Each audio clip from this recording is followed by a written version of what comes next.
Innovation is the key to progress, and that progress is fueled by ingenuity.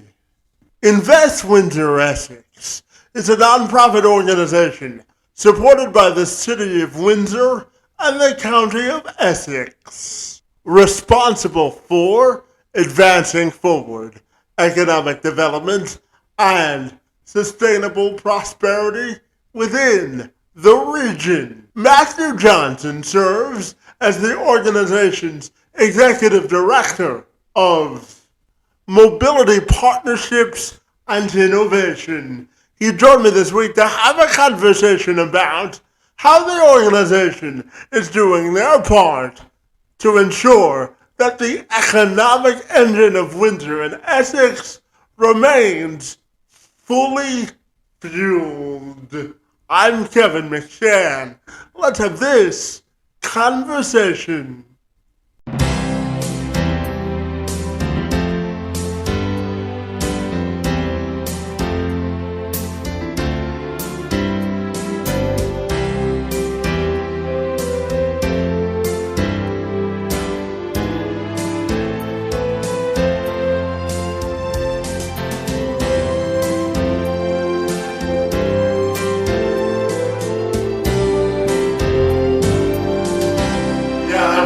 So Matthew, if you're ready, I'll take a couple of seconds to welcome you to the program. And I'm excited to talk about investment in Windsor today. Great to be with you today, and thanks so very much for being here.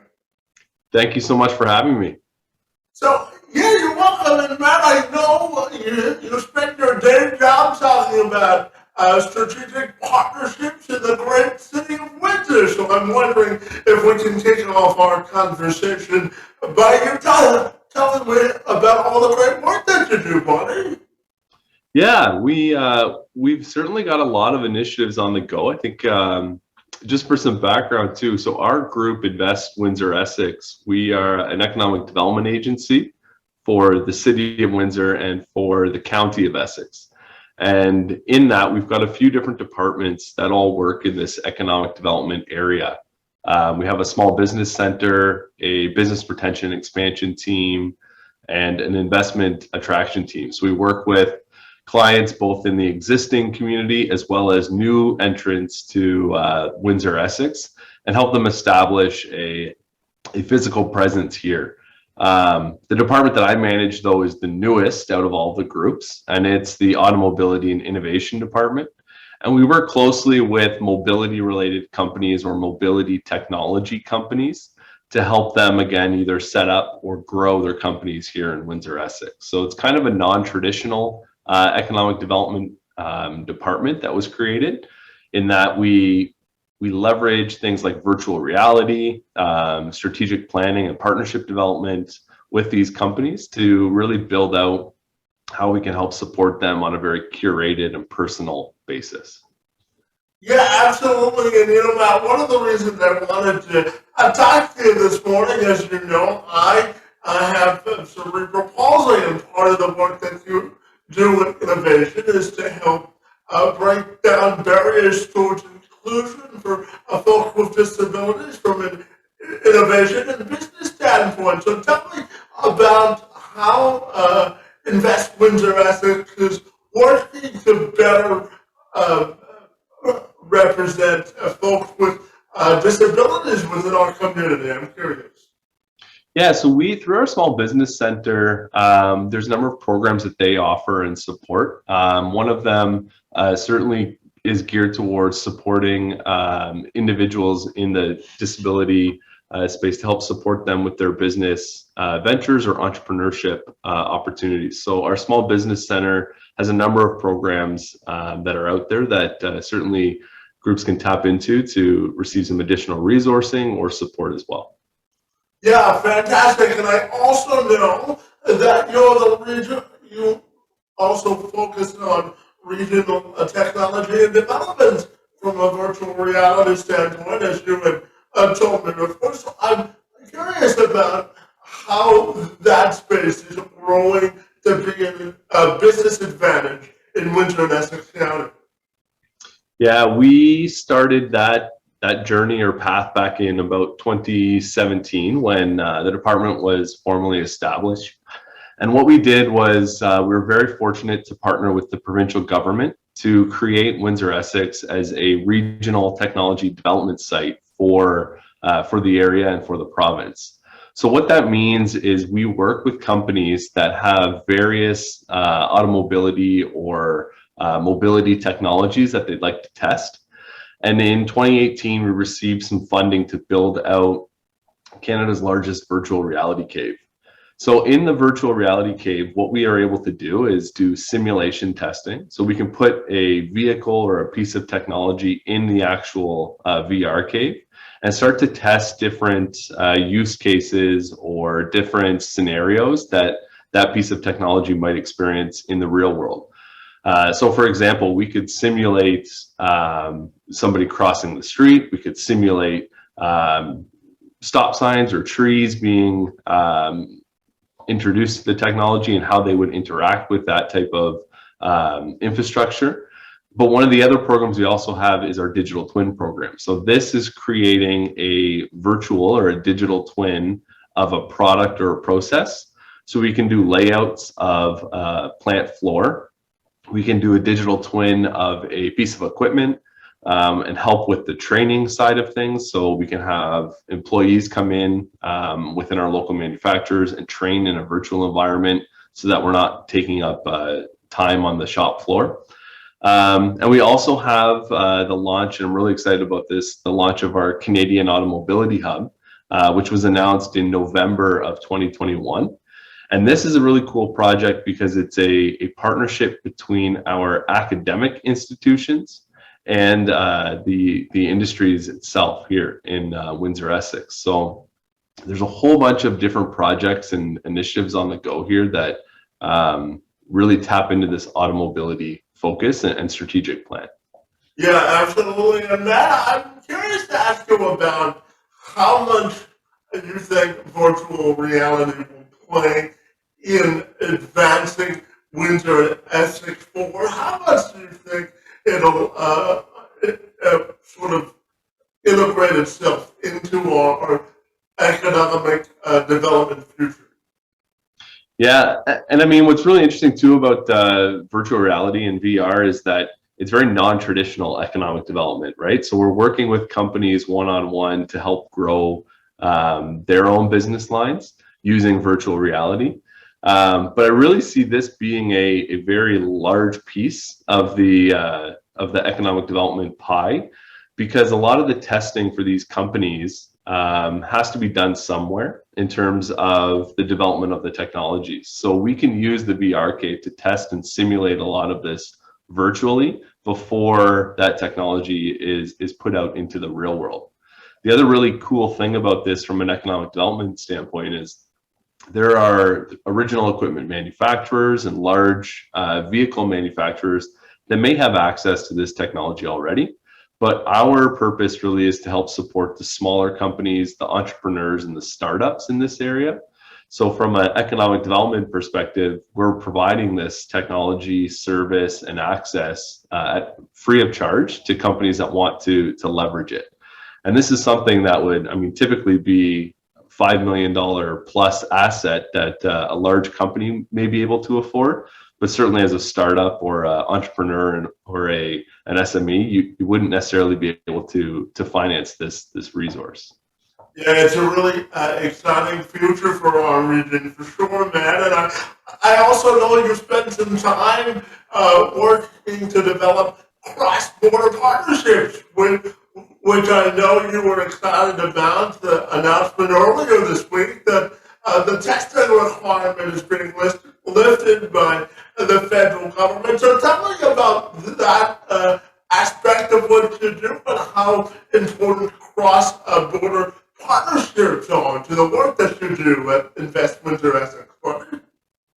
Yeah, from a cross-border perspective, we're looking at the region as a whole. So Windsor-Essex is obviously our primary location, but when you start looking at the region as a whole, that certainly includes the city of Detroit, that includes Metro Detroit area and kind of the western portion of Michigan. And there's a really cool kind of binational story that can be developed around this area from a geographical standpoint, but also from a business standpoint. So there's been over 100 years of partnerships within the industry and private sector here in Windsor-Essex with our friends just over the border. But what we're trying to do is really build more partnerships at the academic and institutional level, as well as the economic and government level. So we know that a lot of this innovation is starting with the private sector, but what can help support it and grow it even more is through our institutions, through our governments, and through partnerships with like-minded economic development agencies on the other side of the border. So it really started again back in about 2018 when Windsor, Detroit, and Ann Arbor was successful in receiving some funding from the World Economic Forum. And out of 13 applicants globally, our application with Detroit and Ann Arbor was selected to be listed as a seamless integrated mobility system.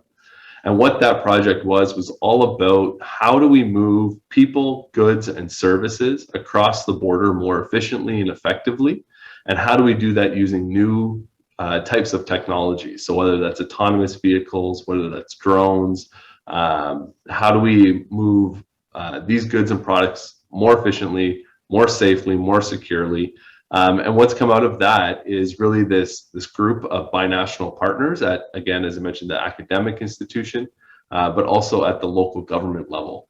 You're also seeing this be a big pillar of the City of Windsor's economic development strategy in terms of their location pillar, and really building up the economic development partnerships with the City of Detroit and the City of Windsor as well.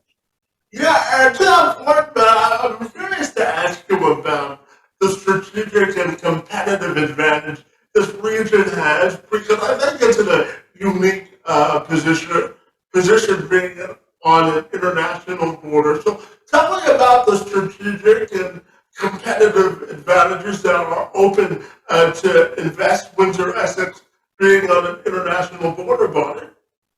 Yeah, it's one of the things we build right into our pitch decks when we're meeting with companies. We talk exactly about that competitive advantage that Windsor has from its geographic location on the border. So specifically, one of the things that we often talk about is the progressive immigration policies that we have here in Canada. It's much easier to bring talent in from around the world into Canada and specifically into Windsor than it may be to some other US locations or jurisdictions. The other real competitive advantage is the tax credits and incentives for research and development. So if a company is looking at setting up here and they're investing heavily in this research and development space, the federal government provides significant tax credits and support for doing that research and development. So we'll work with companies to help them through that process and identify the grants that might be available. One of the cool things, though, about when you're thinking of it is in a larger context of a binational region, is that we can leverage the advantages that the US market has and also leverage the advantages that the Canadian market has and mash them together. And because of our close proximity, it really starts building a very strong competitive advantage for companies to nearshore and open up just on this side of the border. So in the US, for example, they have a really strong venture capital and really flexible venture capital environment, as well as they have a much larger market to sell these goods and services. So when you couple those things with the progressive immigration and the tax credits here in Canada, companies can do really well in this binational region. I can give an example, a company that we helped set up here, I50, which is an automation company that uses vision systems. They set up here because they were able to take the venture capital funding that they received in California and leverage it for additional funding, grant funding through the provincial and federal government. So that's really helped them grow their business here, and their headquarters, their Canadian headquarters is here in Windsor. So it's a cool story to show that the nearshoring of these tech companies to Windsor-Essex really has a positive impact on the business themselves. You know, Matt, when we look at innovation and growth in Windsor from a business and economic standpoint, I'm curious, what excites you the most about it? I think what kind of excites me the most about all this is that we have a number of partners already that we work with that we all seem to be aligned on this common vision of how do we advance Windsor-Essex economy. And what we've done is through our partnerships, we're starting to see everybody rowing in the same direction around this mobility or automobility space and that secure zero emission movement of people, goods, and services. So what's really cool is that, I think this is probably the first time in a long time that we've all kind of come together from a local government perspective, from an economic development perspective, an academic and a cross-border perspective to say the auto industry is changing drastically and it's happening at a rapid pace. Let's look at, and what does our research tell us is happening in that industry? And if it's focused around this automobility narrative, then we should start aligning some of our activities and projects to that. We really want to be leaders in this disruption, and we don't want to be victims of it, because that's just going to create a lot of challenges for the local economy.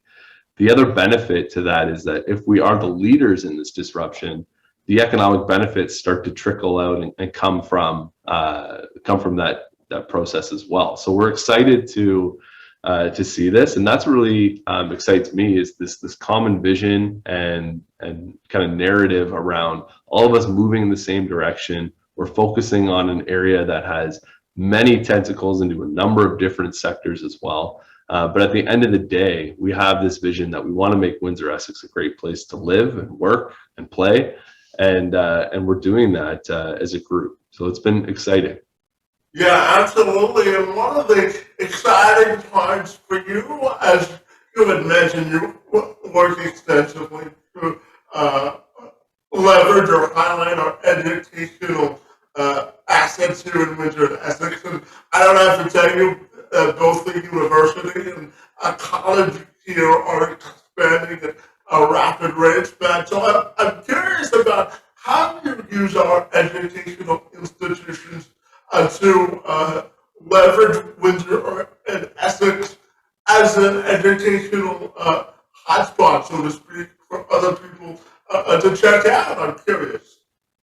Yeah, at the end of the day, companies need people and they need a workforce. So for us, the educational institutions are critical, and they're one of the keystone pillars in our planning for the workforce of the future. So what we've done is we've partnered very closely with the university, with the college, on developing either workforce training programs or supporting them in new curriculum development. I can mention too, we've been very successful from the federal government in receiving some funding to support those types of initiatives and workforce development initiatives. And what we've done is through the federal government's funding, we've been able to establish innovation hubs at St. Clair College as well as University of Windsor. And we're working closely with them to look at all the various curriculum and all the various programs that are out there and how it aligns back to the new occupations of the future. So you're seeing both institutions kind of doubling down on the fact that if we're going to supply the workforce for these new tech companies, we need to help support the training of those new employees as well. So you're seeing new emerging technology programs being developed in areas like artificial intelligence, machine learning, virtual reality, drones. I think just this past week, there was a large announcement about the esports program at St. Clair College, which is, something that 5-10 years ago, you never would have heard about. So it's a pretty cool partnership we have with our academic institutions, and they've been fantastic to work with and for, really. Yeah, absolutely. And Matt, I'm curious to ask you about the pandemic. Before we started this, you had mentioned to me that the pandemic really hasn't slowed your sort of niche down and invest Windsor-Essex. So tell me about dealing and working within the pandemic and how excited you are that we seem to be around in the corner with the whole thing, buddy. The pandemic's been hard on everyone, right? It's been something that has been difficult. I think early on there was that shock, and business really doesn't like uncertainty. So the pandemic has been challenging in that front. That said, we've still seen a strong level of lead generation and investment in our local community from companies that are from outside the region. And we've also seen a number of companies within the region be successful in adding new investment to their business lines. So that's been fairly positive. One of the things we did as a team here before the pandemic started was we knew that we had to invest in and create new technologies or new systems here to help support companies that may not be located here with that initial support services with the virtual reality kit. So we invested in some WebEx technology and have systems and cameras set up throughout the building and in the VR lab so that we could host companies who may not even be in Canada, who could be in Israel, Japan, Germany, and have them use the VRK from their home locations in the understanding that, you know, when travel restrictions are lifted, they would need to come here for that physical exposure as well and have their teams sent here.